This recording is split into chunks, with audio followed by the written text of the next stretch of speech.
Bapak Ibu yang dikasihi Tuhan, mari kita tundukkan kepala, kita mohon pimpinan Tuhan sebelum kita dengarkan firman Tuhan. Bapak, terima kasih untuk pagi hari ini, kami bersyukur kami dapat bertemu dalam ikatan kasih di hadapan Tuhan. Kami bersyukur karena Tuhan pertemukan kami untuk sama-sama kami beribadah kepadamu, untuk mendengarkan Tuhan berbicara kepada kami. Kiranya Engkau menolong kami, memberikan kepada kami pengertian, supaya kami bukan hanya pahami, tetapi kami ambil keputusan untuk melakukannya dalam hidup kami sehari-hari. Tolong hamba-Mu yang akan menyampaikan, bahkan bagi setiap jemaat yang ada di rumah yang akan mendengarkan. Kami berdoa dalam nama Tuhan Yesus. Amin. Bapak Ibu, selamat pagi, Shalom. Ya, saya percaya bahwa kita semua boleh ada hingga hari ini, semua karena anugerah dan kebaikan Tuhan kepada kita, Bapak Ibu ya. Mari pagi ini Bapak Ibu, saya mengajak kita untuk membuka Alkitab kita dari Kisah Para Rasul pasal 8 ayat 26 sampai 40. Kisah Para Rasul pasal 8 ayat 26 sampai 40 berbunyi demikian. Kemudian berkatalah seorang malaikat Tuhan kepada Filipus, katanya, "Bangunlah dan berangkatlah ke sebelah selatan menurut jalan yang turun dari Yerusalem ke Gaza. Jalan itu jalan yang sunyi." Lalu berangkatlah Filipus. Ada seorang Etiopia, seorang sida-sida, pembesar dan kepala perbendaharaan Sri Kandake, ratu negeri Etiopia, yang pergi ke Yerusalem untuk beribadah. Sekarang orang itu sedang dalam perjalanan pulang dan duduk dalam keretanya sambil membaca kitab Nabi Yesaya. Lalu kata Roh kepada Filipus, "Pergilah ke situ dan dekatilah kereta itu." Filipus segera ke situ dan mendengar sida-sida itu sedang membaca kitab Nabi Yesaya. Kata Filipus, "Mengertikah Tuhan apa yang Tuhan baca itu?" Jawabnya, "Bagaimanakah aku dapat mengerti kalau tidak ada yang membimbing aku?" Lalu ia meminta Filipus naik dan duduk di sampingnya. Nas yang dibacanya itu berbunyi seperti berikut. "Seperti seekor domba ia dibawa ke pembantaian, dan seperti anak domba yang keluh di depan orang yang menggunting bulunya, demikianlah ia tidak membuka mulutnya. Dalam kehinaannya berlangsunglah hukumannya. Siapakah yang akan menceritakan asal-usulnya? Sebab nyawanya diambil dari bumi." Maka kata sida-sida itu kepada Filipus, "Aku bertanya kepadamu, tentang siapakah Nabi berkata demikian? Tentang dirinya sendiri atau tentang orang lain?" Maka mulailah Filipus berbicara dan bertolak dari nas itu, ia memberitakan Injil Yesus kepadanya. Mereka melanjutkan perjalanan mereka dan tiba di suatu tempat yang ada air. Lalu kata sida-sida itu, "Lihat, di situ ada air. Apakah halangannya jika aku dibaptis?" Sahut Filipus, "Jika Tuhan percaya dengan segenap hati, boleh." Jawabnya, "Aku percaya bahwa Yesus Kristus adalah anak Allah." Lalu orang Etiopia itu menyuruh menghentikan kereta itu, dan keduanya turun ke dalam air, baik Filipus maupun sida-sida itu, dan Filipus membaptis dia. Dan setelah mereka keluar dari air, Roh Tuhan tiba-tiba melarikan Filipus, dan sida-sida itu tidak melihatnya lagi. Ia meneruskan perjalanannya dengan sukacita, tetapi ternyata Filipus ada di Asdod. Ia berjalan melalui daerah itu dan memberitakan Injil di semua kota sampai ia tiba di Kaisarea. Bapak Ibu saudara-saudara yang dikasihi oleh Tuhan, pagi ini kita membaca sebuah cerita tentang bagaimana Tuhan memimpin seorang hamba Tuhan, memimpin Filipus untuk pergi ke suatu tempat yang sunyi, gitu ya. Padahal Filipus itu sedang melayani di Samaria. Kalau kita membaca ayat-ayat sebelumnya, kita akan menemukan bahwa Filipus itu sedang melayani di Samaria. Lalu pertanyaannya begini Bapak Ibu yang dikasihi oleh Tuhan. Kalau kita membaca ayat ini ya, anggaplah kita menempatkan diri sama seperti Filipus. Jadi kalau kita baru sampai di ayat yang ke-26, seperti Filipus mendengarkan Tuhan berbicara kepada dia, kita pasti belum tahu ayat yang ke-27 dan ayat yang ke-28. Gitu ya. Ayat 27 dan ayat 28 kalau kita membaca di sini Bapak Ibu, ini adalah keterangan yang diberikan oleh Dr. Lukas mengenai mengapa Tuhan menyuruh Filipus itu untuk pergi ke tempat itu. Tetapi kalau kita membaca dengan teliti, Filipus sendiri tidak tahu mengapa Tuhan utus dia pergi ke tempat yang sunyi itu. Dengan jelas ditulis seperti demikian. Nah, Bapak Ibu yang dikasihi Tuhan, sebuah pertanyaan yang ada di benak saya ketika saya membaca ini begini Bapak Ibu. Bahwa waktu kalau tanpa membaca ayat 27 dan 28 tadi ya Bapak Ibu ya. Waktu sampai di ayat 26, saya berpikir, memangnya ada salah apa dengan Filipus? Masalahnya di mana? Kok dia lagi pelayanan di Samaria, begitu Bapak Ibu ya? Ada begitu banyak orang bertobat di sana, bahkan kalau kita baca dalam ayat yang ke-6, ada begitu banyak orang memberi diri mereka untuk percaya kepada Tuhan Yesus. Lalu pertanyaannya, mengapa Tuhan suruh dia ke sana, pergi ke tempat yang sunyi? Apakah Filipus ada salah gitu ya? Apakah pelayanannya nggak berhasil? Ternyata enggak, pelayanan Filipus berhasil. Lalu kenapa Tuhan bawa dia pergi ke tempat yang sunyi itu? Bapak Ibu yang dikasihi Tuhan, dari sinilah kita bisa belajar yang pertama bahwa ternyata pelayanan yang dilakukan oleh Filipus adalah sebuah pelayanan yang didasarkan pada pimpinan Tuhan. Filipus tidak melayani berdasarkan karena di situ ada banyak orang gitu ya. Karena ada banyak orang mengenal dia, karena di Samaria itu dia cukup dikenal oleh banyak orang yang mau mendengarkan firman Tuhan, apa yang dia sampaikan. Dengan kata lain, ada wadahnya buat dia untuk melayani. Bapak Ibu, tetapi pelayanan Filipus berdasarkan pimpinan Tuhan bagi dia. Bapak Ibu yang dikasihi Tuhan, Tuhan membawa dia ke sebuah tempat yang sunyi. Saya membayangkan begini, ketika Filipus itu mendengar firman Tuhan, kemudian dalam ayat yang ke-27, dicatat bahwa lalu berangkatlah Filipus.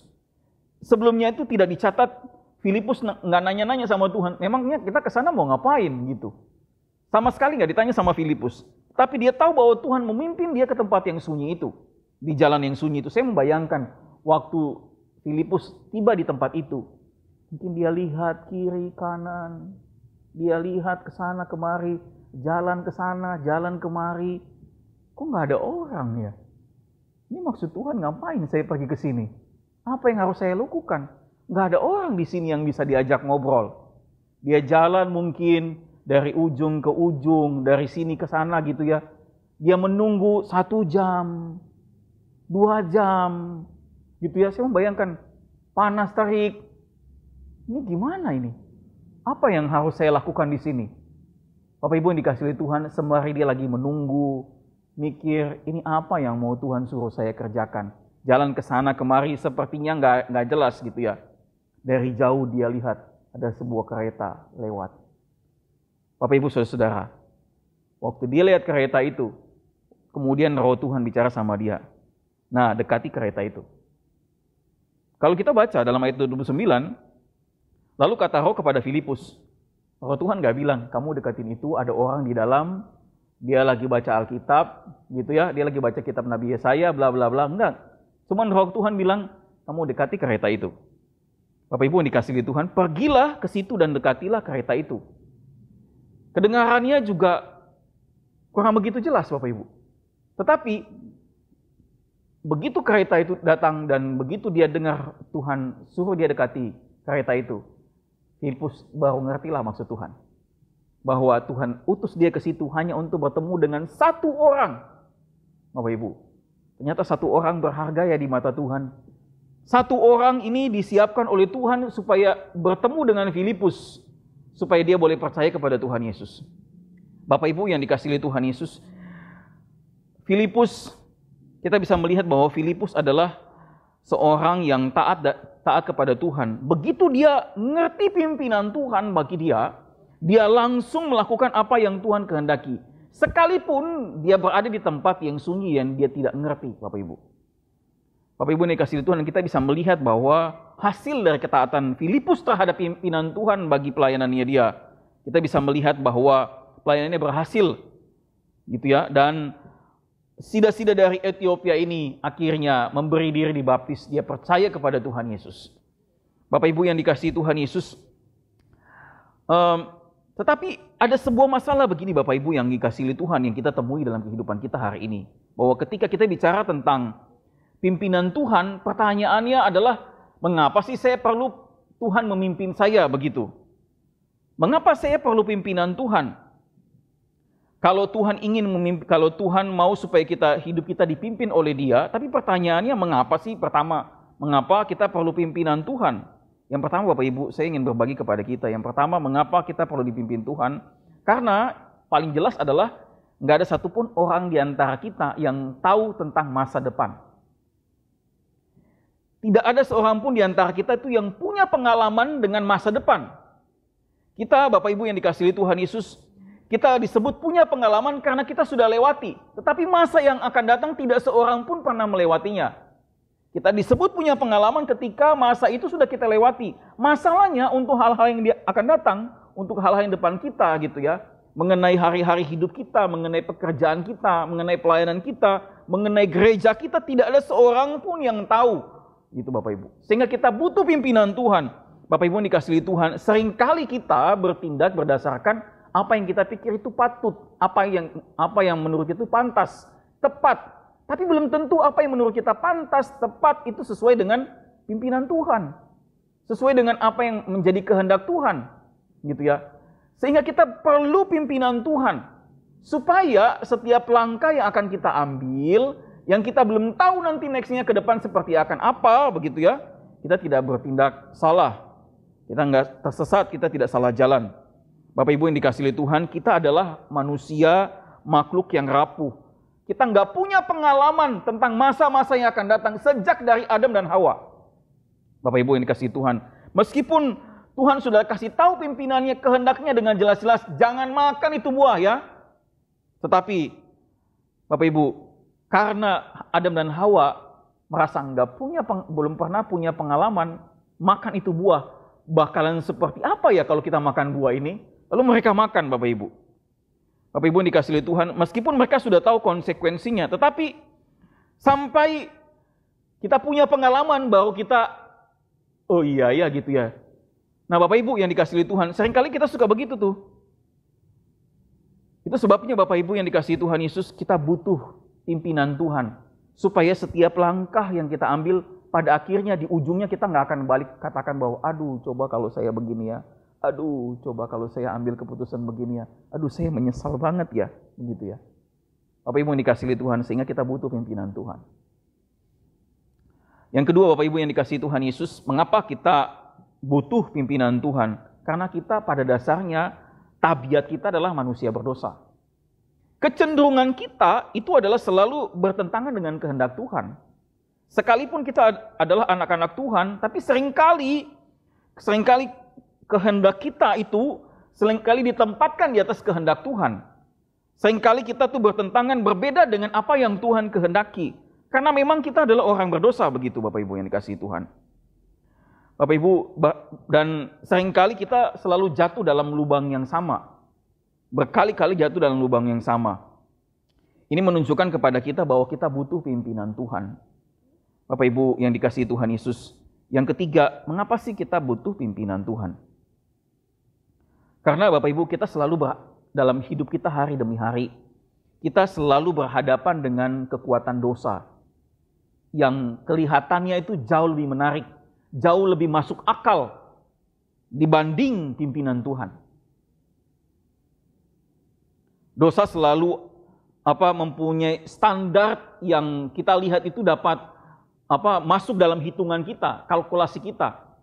Seringkali pimpinan Tuhan itu karena sulit untuk dipahami, sulit untuk dimengerti, maka seringkali kita lebih memilih untuk tidak taat kepada pimpinan Tuhan. Bapak Ibu, itu sebabnya yang saya ingin katakan bahwa kita butuh pimpinan Tuhan karena kita selalu berhadapan setiap langkah yang kita lalui dalam hidup kita, setiap langkah kita itu selalu dihadapi dengan antara ketaatan kepada Tuhan atau dosa. Sehingga kita perlu Tuhan memimpin kita. Bapak Ibu yang dikasihi Tuhan, oke.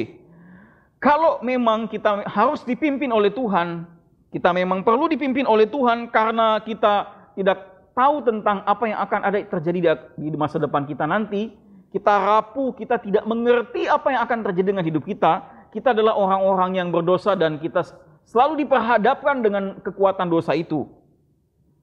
Kalau gitu kita harus dipimpin oleh Tuhan. Tapi masalahnya Bapak Ibu yang dikasihi Tuhan, masalahnya seringkali tidak semudah itu untuk mengerti pimpinan Tuhan.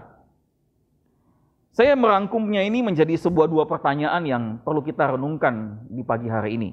Ketika kita memikirkan mengenai pimpinan Tuhan bagi kita. Yang pertama adalah, ketika kita sadar bahwa kita butuh dipimpin oleh Tuhan, pertanyaan yang pertama yang harus kita ajukan, dan saya rasa ini menjadi sebuah pertanyaan yang menjadi pertanyaan semua orang.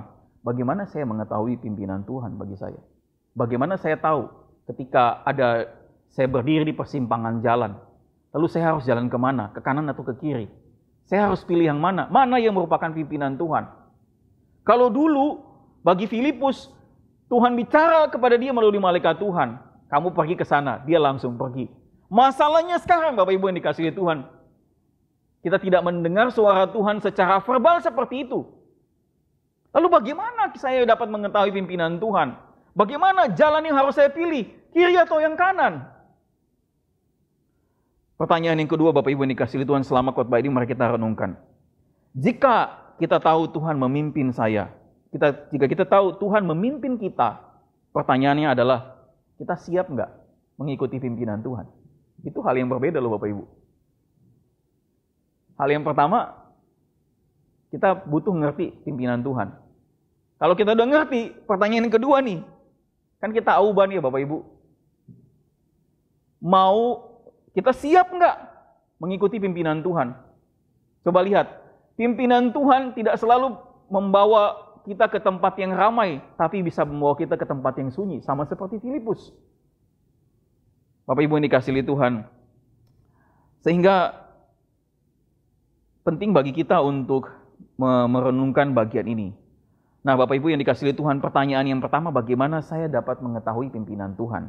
Sebelum saya bicara mengenai bagaimana kita dapat mengetahui pimpinan Tuhan, ada baiknya kita perlu mengerti tentang prinsip mengenai pimpinan Tuhan, Bapak Ibu. Yang pertama, bahwa prinsip pertama ketika kita bicara tentang pimpinan Tuhan, ini harus jadi pagar bagi kita ketika kita bicara tentang pimpinan Tuhan. Kita nggak boleh keluar dari sini, Bapak Ibu. Yang pertama, pimpinan Tuhan itu selalu berkaitan dengan rencananya. Itu yang pertama, Bapak Ibu. Bapak Ibu, waktu Tuhan memimpin seseorang, Tuhan nggak tiba-tiba kepikiran, iya, ya udah deh kamu tolong ke sini deh, begitu ya. Tolong ya Filipus, kamu pergi ke jalan sunyi, tanpa ada sebuah dasar rencana yang jelas. Bapak Ibu yang dikasihi Tuhan, pimpinan Tuhan selalu berkaitan dengan rencananya. Tuhan nggak pernah tiba-tiba muncul ide, terus kemudian suruh kita ke sana dan kemari. Tuhan nggak pernah menyuruh Filipus tanpa ada sebuah kejelasan dia mau ngapain. Dia harus pergi untuk apa? Rencana Tuhan di balik itu. Bapak Ibu yang dikasihi Tuhan Yesus, kalau kita perhatikan dengan jelas di situ bahwa Tuhan memang menyuruh Filipus untuk pergi ke tempat itu untuk bertemu dengan seorang yang tidak punya akses itu untuk mengenal Tuhan. Dia hanya punya sebuah buku kitab suci, Nabi Yesaya.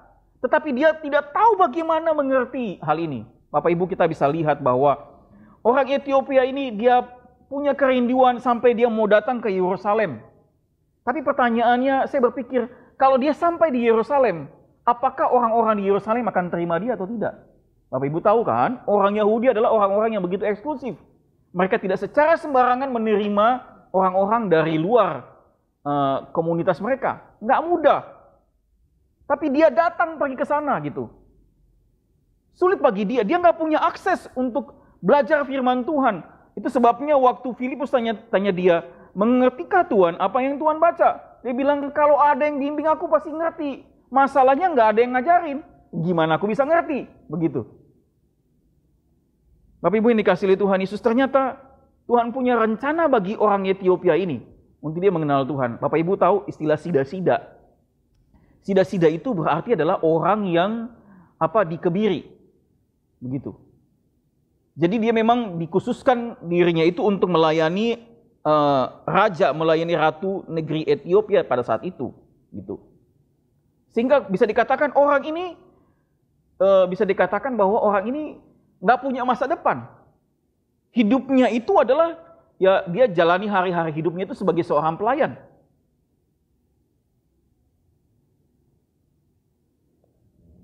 Tetapi Tuhan punya rencana bagi orang Ethiopia ini.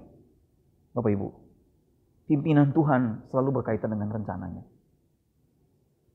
Yang kedua, Bapak Ibu yang dikasihi Tuhan, prinsip mengenai pimpinan Tuhan.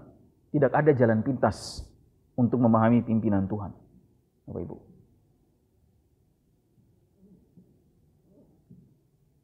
Jadi kalau kita bergumul mengenai pimpinan Tuhan, Tuhan apa yang harus saya lakukan?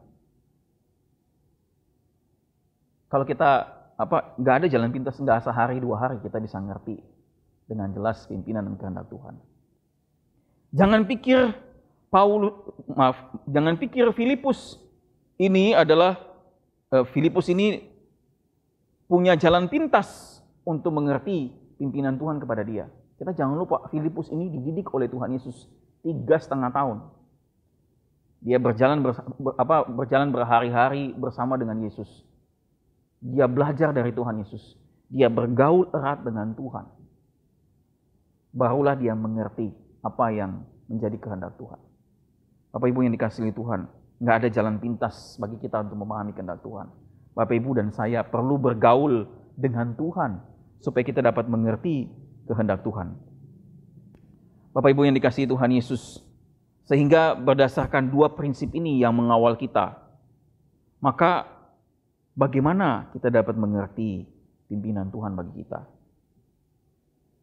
Saya mengutip ini dari buku yang ditulis, oleh Pendeta Stephen Tong. Judul bukunya adalah Mengetahui Kehendak Tuhan, Bapak Ibu.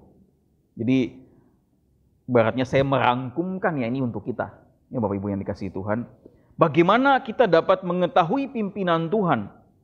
Yang pertama, Bapak Ibu yang dikasihi Tuhan Yesus, ada kemauan atau niat untuk taat terlebih dahulu. Ini yang paling penting, yang paling pertama harus kita lihat. Bapak Ibu, kalau kita memperhatikan ayat yang ke-27, di situ dengan jelas sekali ditulis bahwa Dr. Lukas melaporkan bahwa setelah si Filipus mendengarkan firman Tuhan, lalu berangkatlah Filipus. Dari sini kita bisa menemukan bahwa ternyata Filipus adalah orang yang memang sejak sebelumnya dia sudah punya niat terlebih dahulu untuk taat kepada kehendak Tuhan. Kalau kita membaca ayat-ayat sebelumnya gitu ya, dalam seluruh perjalanan pelayanannya gitu ya, tidak bisa pungkiri bahwa Filipus memberitakan Injil dan begitu banyak orang percaya. Dan begitu banyak orang bisa percaya kepada Tuhan Yesus karena ketaatan Filipus. Dan ayat 26 sampai 40 ini juga menunjukkan kepada kita bahwa Filipus dalam pelayanannya bisa berhasil, orang sida-sida itu bisa percaya dimulai karena ketaatan Filipus. Sehingga Bapak Ibu yang dikasihi Tuhan, Tuhan tidak akan menyatakan pimpinan atau kehendaknya kepada mereka yang memang nggak punya niat buat taat kepada Tuhan. Jadi Bapak Ibu yang dikasihi Tuhan, kalau kita nggak mau taat kepada Tuhan, gitu ya, kalau hati kita nggak ada niat untuk taat kepada Tuhan, percuma kita berdoa, Tuhan, tolong saya supaya saya ngerti, saya mesti gimana ini? Makanya tadi saya katakan Bapak Ibu yang dikasihi Tuhan, pertanyaan kedua yang perlu kita renungkan. Kalau kita ngerti kehendak Tuhan, pertanyaannya adalah, kita mau nggak, siap nggak terima pimpinan Tuhan kepada kita, Bapak Ibu? Bapak Ibu yang dikasihi Tuhan Yesus, Tuhan nggak mau kita main-main terhadap kehendak Tuhan, yang pimpinan Tuhan yang Dia nyatakan kepada kita. Yang kedua, Bapak Ibu yang dikasihi Tuhan, yang pertama sekali adalah kita harus menetapkan diri kita terlebih dahulu itu untuk punya niat itu untuk taat kepada Tuhan. Sehingga waktu kita bergumul, minta Tuhan memimpin kita, Bapak Ibu yang dikasihi Tuhan. Saya percaya Tuhan akan mengungkapkan pimpinannya kepada kita, karena kita punya hati yang mau taat kepada Tuhan. Kemudian yang kedua, Bapak Ibu yang dikasihi Tuhan Yesus, bagaimana kita dapat mengetahui pimpinan Tuhan? Bapak Ibu, pimpinan Tuhan tidak akan mungkin keluar daripada Alkitab. Tidak akan bertentangan dengan firman Tuhan. Gitu ya Bapak Ibu. Jadi apa yang ada di dalam Alkitab gitu ya, itu harus menjadi patokan bagi kita. Menjadi lingkar batas bagi kita, di mana kita bisa menemukan di dalamnya bagaimana cara Tuhan memimpin kita. Kalau kita nggak punya waktu untuk belajar firman Tuhan, kalau kita siapkan waktu untuk merenungkan firman Tuhan hanya di hari Minggu, gitu ya. Kalau pagi-pagi di share renungan di GKB Forum, baru baca Alkitab, itu pun kalau baca gitu ya Bapak Ibu. Kita baca Alkitab, ya kalau hari Minggu begini, jangan harap kita bisa mengerti ini pimpinan Tuhan atau enggak. Karena pimpinan Tuhan tidak akan mungkin keluar daripada firman Tuhan. Jalurnya di situ Bapak Ibu. Maka Bapak Ibu yang dikasihi Tuhan, kalau kita ingin mengerti pimpinan Tuhan, enggak ada jalan pintas. Bergaul dengan Tuhan melalui firman Tuhan. Kemudian yang ketiga Bapak Ibu yang dikasihi Tuhan, bagaimana kita dapat mengetahui pimpinan Tuhan? Yang ketiga adalah jangan mengabaikan prinsip-prinsip yang ditulis dalam Alkitab. Bapak Ibu, tidak semua hal di dalam Alkitab itu tertulis. Gitu ya. Jangan judi, jangan rokok, dan sebagainya gitu. Tapi ada prinsip-prinsip yang harus kita perhatikan gitu ya. Paulus setidaknya memberikan 3 prinsip bagi kita untuk kita mempelajari bahwa ini merupakan prinsip Alkitab. Sekalipun itu tidak tertulis secara harafiah di dalam Alkitab. Yang pertama prinsip yang pertama, bahwa kita dapat berbuat apa saja, tetapi harus memuliakan Tuhan. Gitu ya Bapak Ibu. Jadi, kita mesti mikir nih, kalau saya lakukan ini, saya memuliakan Tuhan apa enggak? Ini menyenangkan hati Tuhan atau tidak? Kalau ini di luar jalur itu Bapak Ibu dikasihi Tuhan, jangan paksa untuk lakukan. Kemudian yang kedua Bapak Ibu dikasihi Tuhan, prinsip yang kedua yang kita tidak boleh abaikan dari firman Tuhan adalah, apakah yang saya lakukan ini bermanfaat atau membangun orang lain atau enggak Bapak Ibu yang dikasihi Tuhan. Sekalipun itu mungkin kita katanya kritik untuk membangun, begitu ya. Tapi seringkali Bapak Ibu yang dikasihi Tuhan Yesus, kalimat itu menjadi sarana bagi kita itu untuk melampiaskan kekesalan kita, melampiaskan kebencian kita, begitu ya. Sehingga kata-kata yang diungkapkan itu begitu adalah kata-kata yang menyakitkan, kata-kata yang menyerang pribadi seseorang. Bapak Ibu yang dikasihi Tuhan. Sehingga Bapak Ibu yang dikasihi Tuhan Yesus, mari kita pikirkan, apakah prinsip ini juga kita pegang atau enggak?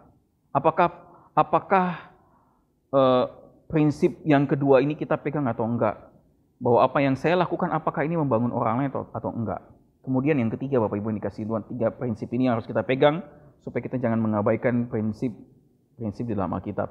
Yang ketiga adalah Bapak Ibu yang dikasihi Tuhan Yesus, tidak ada ikatan yang membatasi atau membelenggu. Nah, ini penting nih, Bapak Ibu yang dikasihi Tuhan. Jadi Bapak Ibu yang dikasihi Tuhan, kalau kita ingin mengerti pimpinan Tuhan dalam kehidupan kita, gitu ya, jangan sampai ada yang mengikat kita Bapak Ibu. Jangan haraplah kita bisa mengerti kehendak Tuhan kalau ada dosa yang kita belum selesaikan. Masih terikat dengan hal-hal tertentu. Jangan harap hari ini kita bikin dosa terus kemudian malamnya minta tolong Tuhan, tolong saya supaya saya ngerti pimpinan Tuhan. Ini bagaimana nih anak saya nih, apa yang harus dilakukan? Bapak Ibu yang dikasihi Tuhan, jangan harap kita mengerti pimpinan Tuhan kalau kita nggak pernah membereskan dosa kita di hadapan Tuhan. Bapak Ibu yang dikasihi Tuhan Yesus, yang berikutnya adalah bagaimana kita dapat memahami kehendak Tuhan. Yang pertama tadi saya sudah sampaikan kepada kita, yang pertama adalah kemauan untuk taat terlebih dahulu. Kemudian yang kedua adalah pimpinan Tuhan itu selalu berkaitan dengan firman Tuhan, nggak boleh keluar dari jalur itu. Kemudian yang ketiga, kita nggak boleh mengabaikan prinsip-prinsip di dalam Alkitab, sekalipun itu tidak tertulis secara harafiah di dalam Alkitab. Yang pertama, kita dapat berbuat segala sesuatu, tapi harus ingat prinsipnya harus memuliakan Tuhan. Kalau itu nggak memuliakan Tuhan, Bapak Ibu, ada prinsip yang kita langgar. Kemudian yang kedua, apakah yang kita lakukan itu dapat membangun orang lain atau enggak? Kemudian yang ketiga, supaya kita dapat mengerti pimpinan Tuhan, prinsip yang ketiga yang harus kita ngerti adalah jangan sampai ada dosa yang mengikat kita. Sulit bagi kita jika ada dosa yang mengikat kita, sehingga kita tidak bisa memahami pimpinan Tuhan bagi kita. Bapak Ibu yang dikasihi Tuhan Yesus, Bapak Ibu yang dikasihi Tuhan, mari kita kemudian yang berikutnya adalah yang saya coba rangkumkan buat kita ketika bagaimana supaya kita dapat mengerti kehendak Tuhan. Yang berikutnya adalah kita harus melalui sebuah proses pengujian. Pimpinan Tuhan itu dalam proses kita mencari kehendak Tuhan, mengerti pimpinan Tuhan, haruslah melalui sebuah proses pengujian Bapak Ibu yang dikasihi Tuhan. Dalam Roma pasal 12 ayat yang kedua ditulis bahwa ujilah apa yang baik, yang berkenan kepada Allah dan yang sempurna, Bapak Ibu yang dikasihi Tuhan. Kadang-kadang telinga kita terlalu tipis, Bapak Ibu. Apalagi kalau dengar hamba Tuhan bilang, Tuhan pimpin saya untuk katakan ini kepada Anda. Kita langsung mudah percaya, Bapak Ibu. Telinga kita, kadang-kadang mata kita mudah percaya, tertipu dengan ketika kita melihat ada kesembuhan-kesembuhan terjadi, begitu kan ya. Terus kemudian kita selalu melihat bahwa pasti kehendak Tuhan, kalau saya sakit pasti akan disembuhkan. Memang demikian, saya juga nggak tahu Bapak Ibu. Belum tentu adalah kehendak Tuhan ketika seseorang mengalami sakit harus mengalami kesembuhan, Bapak Ibu. Sehingga Bapak Ibu yang dikasihi Tuhan, sebuah pimpinan Tuhan itu harus melalui sebuah proses di mana kita harus menguji apakah benar-benar yang kita dengarkan, yang kita hadapi itu adalah merupakan pimpinan Tuhan kepada kita atau enggak. Kemudian yang terakhir Bapak Ibu yang dikasihi Tuhan, ketika kita bicara tentang pimpinan Tuhan, bagaimana kita memahami kehendak Tuhan. Bapak Ibu, pada awal tadi saya katakan bahwa tidak ada jalan pintas untuk memahami kehendak Tuhan. Berarti Anda dan saya harus menunggu proses, menunggu waktu Tuhan bagi kita. Bapak Ibu yang dikasihi Tuhan, Musa adalah seorang yang dipanggil oleh Tuhan. Di umurnya yang ke-40 tahun, dia melayani itu, dia ada di Mesir. Terus kemudian dia melihat segala sesuatu yang terjadi di Mesir. Dia melihat bahwa bangsanya ditindas oleh orang Mesir. Kemudian apa yang dia lakukan? Dia bertindak untuk berusaha untuk menolong bangsanya dengan caranya sendiri. Padahal itu belum waktu Tuhan. Lalu apa yang Tuhan lakukan? Tuhan tarik dia keluar dari Mesir. Tuhan bawa dia ke tempat yang sunyi. Tempat di mana tidak seorang kenal dengan dia. Tempat di mana membuat dia pride-nya yang begitu tinggi itu diturunkan oleh Tuhan selama 40 tahun. Barulah kemudian Tuhan pakai dia. Bapak Ibu yang dikasihi Tuhan, seringkali kita suka nggak sabar dengan waktu Tuhan, dengan waktu Tuhan bagi hidup kita.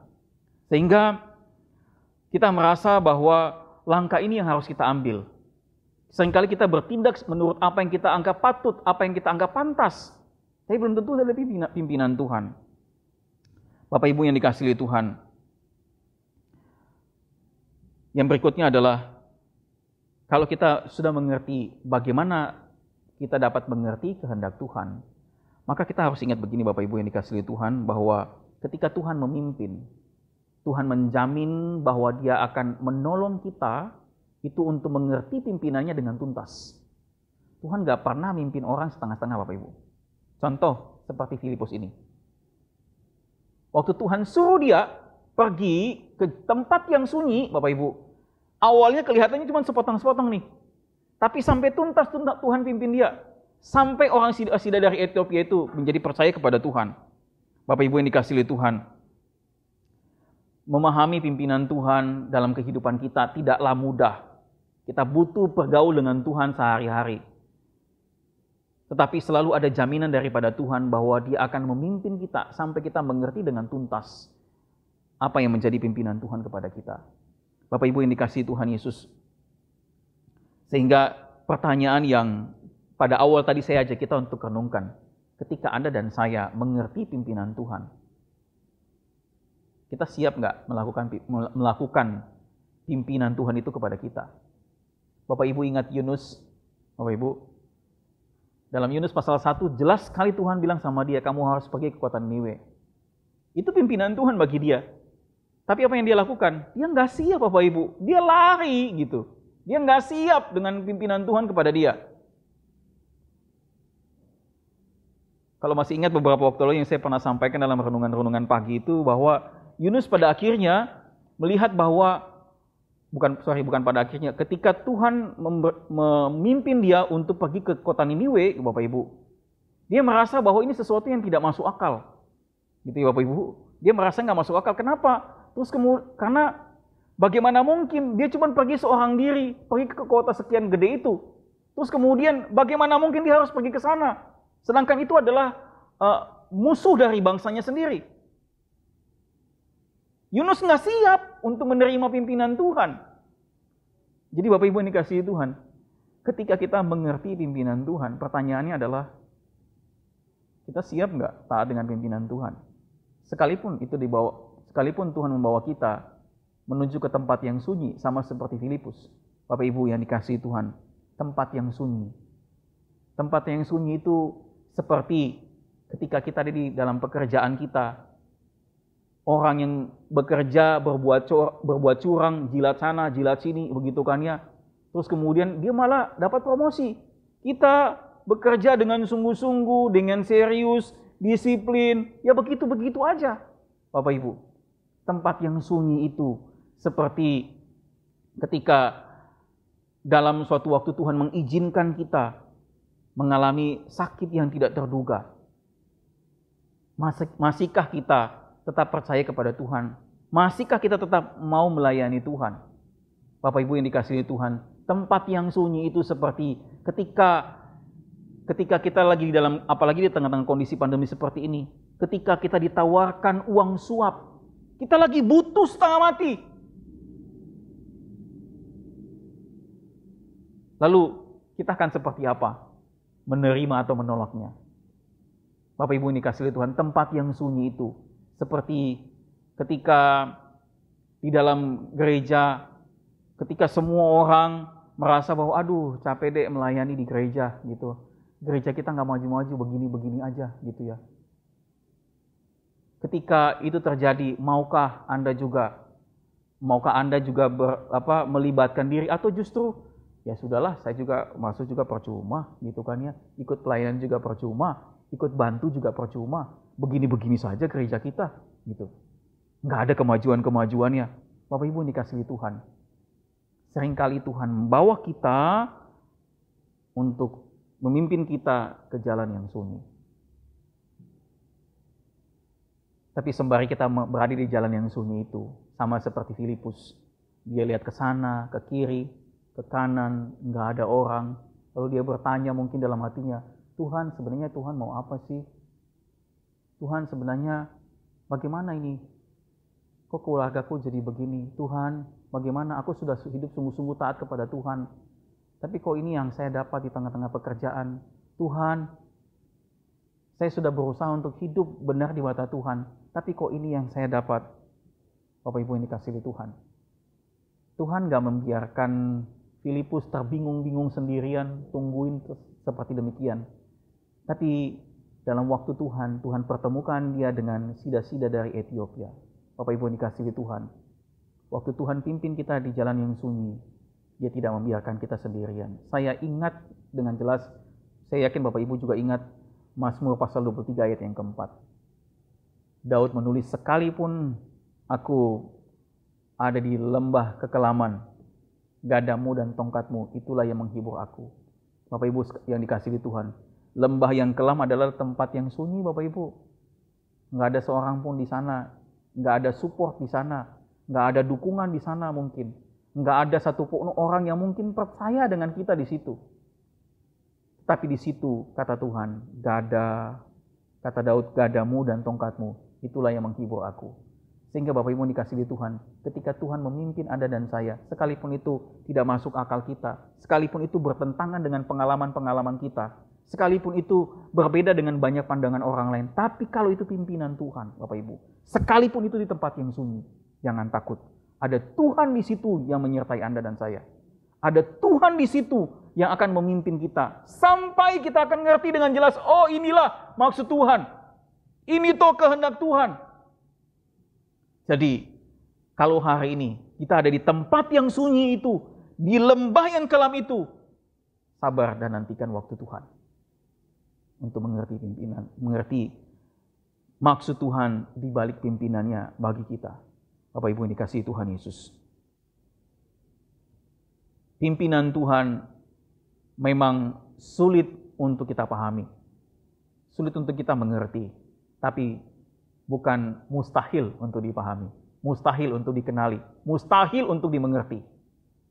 Kalau Anda dan saya bergaul erat dengan Tuhan, maka kita pasti akan mengerti pimpinan Tuhan. Oleh anugerahnya kita akan mengerti pimpinan Tuhan. Kalau Anda dan saya tidak pernah bergaul dengan Tuhan, sulit Bapak Ibu. Sehingga pagi ini Bapak Ibu ini kasih Tuhan, saya mengajak kita sama-sama coba mengevaluasi diri. Hari ini sekian tahun saya ikut Tuhan, sekian tahun saya menjadi orang Kristen. Apakah saya cenderung mengikuti pimpinan Tuhan, atau saya cenderung melangkah sesuai dengan apa yang saya kehendaki? Bapak Ibu ini kasih Tuhan Yesus. Biarlah firman Tuhan ini sama-sama mengoreksi kita masing-masing untuk berbicara mengenai pimpinan Tuhan dalam hidup kita. Ketika Tuhan menggerakkan kita untuk mentaati pimpinannya, maukah kita mentaatinya atau tidak? Kembali lagi kepada kita, sejauh mana pergaulan kita dengan Tuhan. Amin. Mari kita berdoa.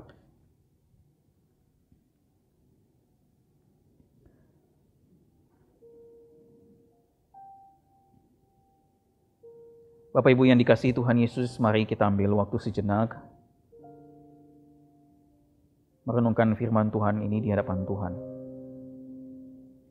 Seringkali ini bicara tentang pimpinan Tuhan menjadi sebuah pertanyaan yang sangat membingungkan dalam hari-hari hidup kita.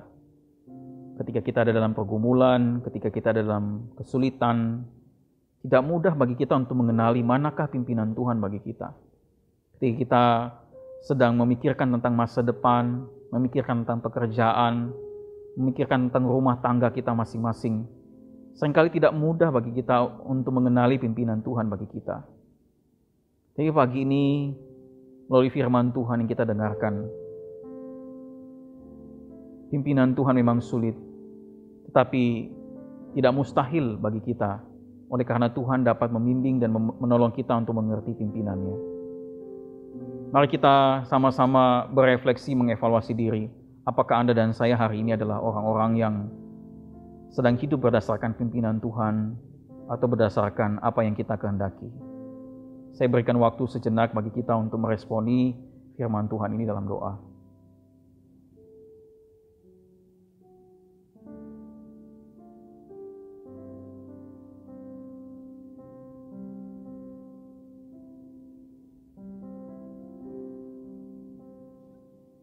Tuhan, terima kasih untuk kebaikan-Mu kepada kami pada pagi hari ini.